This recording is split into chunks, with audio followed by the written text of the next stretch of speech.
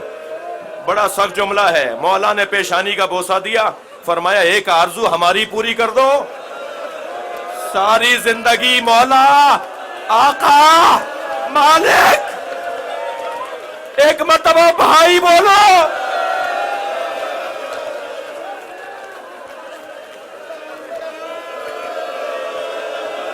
یہاں عباس نے بھائی کا باہریاں رگڑی، حسین نے سینے پہ سینہ رکھ دیا، لبوں پہ لب رکھ دیے. عباس مارے گئے. ماتم حسین.